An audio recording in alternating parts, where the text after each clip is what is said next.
So let's take a look at assignment 10. So assignment 10, you're pretty much doing the same thing you did in the lesson.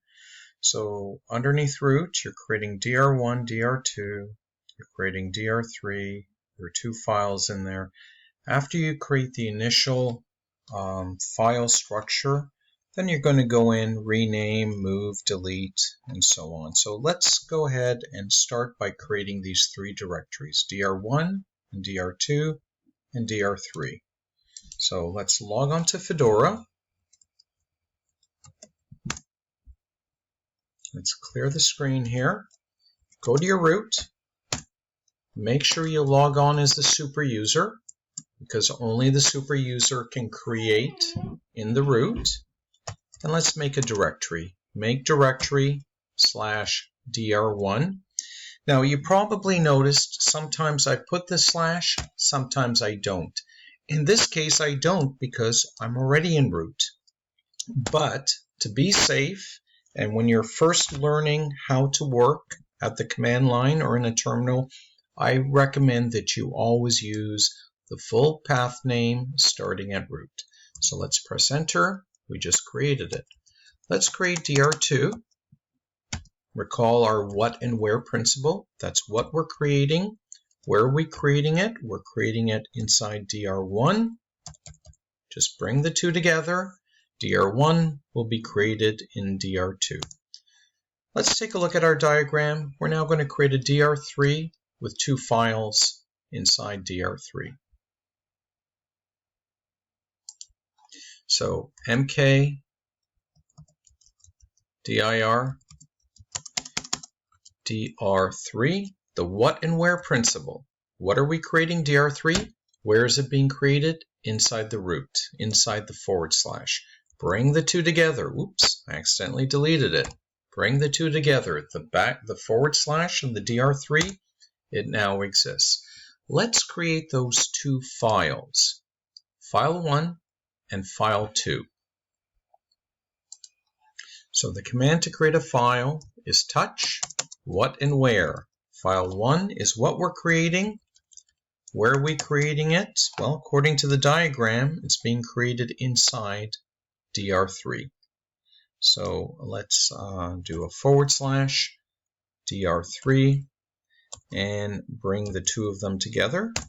Now I can type it all out again for file 2. We got to create a file 2 now, but remember we can scroll through previous commands by using the arrows. Find the arrows on your keyboard and see if you can scroll through the previous commands.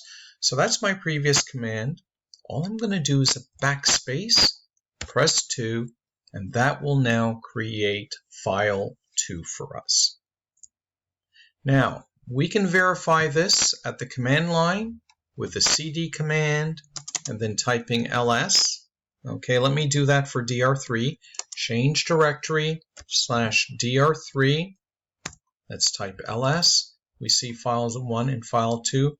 Do the same thing from the graphic user interface. So we bring up our browser here. We see dr1, dr2, nothing in there. Let's go to dr3. There's the file 1 and file 2. So we've completed question 1 in assignment 10. Now we're going to rename file 1. Now recall the command for renaming is mv. So we want it to be called new file. So I'm going to write the full absolute path name. A few of you are starting to get really clever here, and you know all you have to do is go to dr3 and save a few keystrokes because the files are there. But I'm going to write everything out in full. So the command to rename is mv. We want to rename, I have a bad memory, so I have to check the assignment again. We want to rename file 1, and we want to call it new file. So file 1, that's the old name. New file, that's the new name. That's the what part. Where are these files going to be located? Inside dr3, inside DR3. That's the where part. Oops, forgot the /. Okay, so I'm going to press enter. Okay, and if I type ls here, I see there's no longer a file 1 there, but there is a new file, and that is in fact the new name for the old file that we had there. Let's continue with the assignment. So that is question 2. In question 3, now we want to move file 2 to DR2. This here will be moved to DR2. I have a terrible memory. Okay, if I was doing this, I would get a piece of paper, I would draw this out, and then I would put an X here across file 2 to indicate that I've moved it, and then a dotted arrow, and I would put file 2 right there just to remind me, because after 3 or 4 steps, you're not really going to remember what is what. So we're moving file 2 to DR2.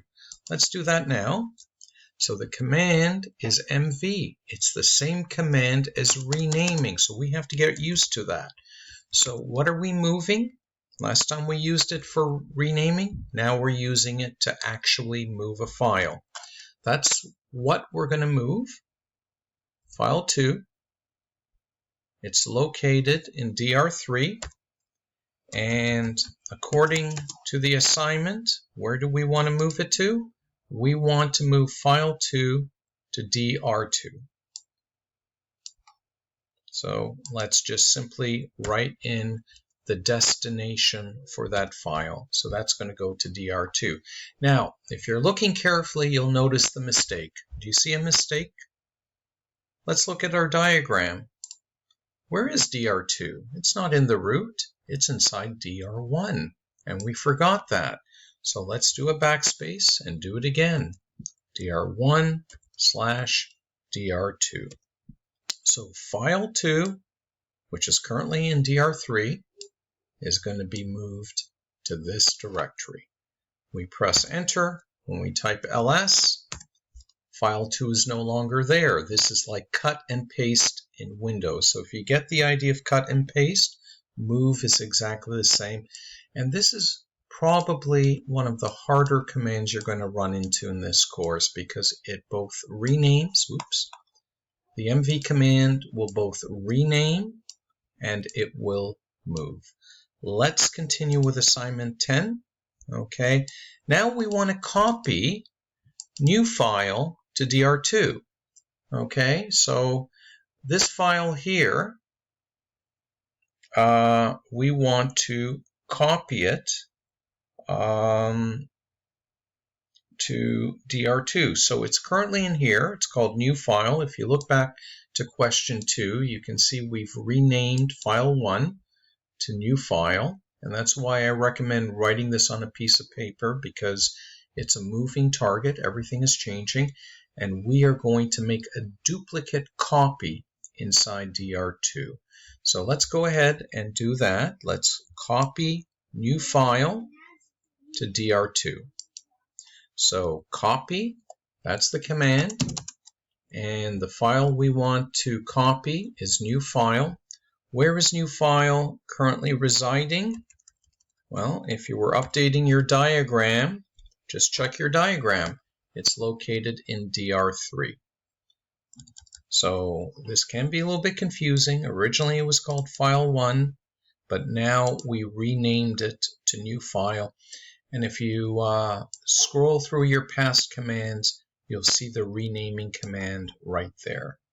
So we're going to make a copy, which means we're going to have the original copy and we're going to have a new copy, and that new copy is going to be sitting inside DR2. So you notice here, I'm not taking any shortcuts here. Some of you who've worked at the command line know that there are shortcuts, there are ways of getting around writing out the full absolute path name. I'm not doing that. I want to write the full path name every time. So that's been copied. Update your diagram on a piece of paper and go on to the next question. Now, question number 5. We're going to rename a directory. DR1, this directory here. A lot of changes there. I can't keep track of them all. we're going to rename that and we're going to call it new dr. Now, you want to be careful here because when you're in that directory, let's say you're in that directory right now, /dr1, you can encounter problems in renaming. So to avoid that, make sure you're not in the directory or the subdirectory when you're renaming or when you're deleting. So I am now in the root, cd root, and I am going to rename dr1 to new dr. And the command for that, well, not too surprisingly, the command used to rename files will also rename directories. mv dr1, let me clear the screen, mv dr1, what and where, what are we renaming? dr1, where is it? It's inside the root, /. And the new name for dr1 is going to be new dr. I can verify this right now by typing ls because I'm currently in the root. I'm at the top and I see new dr somewhere. There it is. And whatever you do at the command line, you should be able to do using your graphic user interface. So there is the new dr directory there. If I go into it, I see my dr2. If I go into that, I see the 2 files that I copied and moved and renamed, and who can keep track of it? All right, so that was question 5. We're going to go to question 6. So you want to draw on a piece of paper everything that you have. What is the final result? Now, question 7. After you've drawn it on a piece of paper, you want to delete everything. But before I do that, I'm going to go over and above the current assignment. I want to, maybe jump a few steps here and maybe anticipate what's coming up. So let's go into, which directory do we want to go into? We want to go into dr3. So let's go into dr3. You can do the same thing with me. Change directory, dr3. Let's clear the screen and let's do a copy now. I'm going to copy some files from etc. Now we've mentioned etc a number of times. That's an important directory for us. That's where we keep configuration files. So for example, if you change your network settings, well, those changes are saved to a file inside etc. If you change your desktop, those changes are saved inside etc. Any changes you make, configuration changes you make in a Linux system will result in a file being updated here. So I'm going to go ahead and copy a file, okay, and I'm going to copy a group of files. I'm going to copy all the files that begin with the letter A. And how do I do that? A*. So let's break this up. Copy what? Copy all files that begin with A. Where are those files currently? They're inside etc. Where do I want to copy them? Well, I want to copy them to dr3. Now, I wrote the absolute path name for the destination. That's where my files are going to be copied to, but I'm going to do something a little bit sneaky here. You notice that I'm already in dr3? Do you remember the dot? The dot means the current location. It means here. So copy these files. Copy them where? Copy them here. That's what the dot means. So let's press enter. Okay, we get some error messages here, but that's not because the files couldn't be copied. It's because the directories couldn't be copied. Okay, we were just copying files, not directories. If we type ls, now we see a bunch of files here that begin with the letter A. And to finally delete everything, it's rm-rf/delete.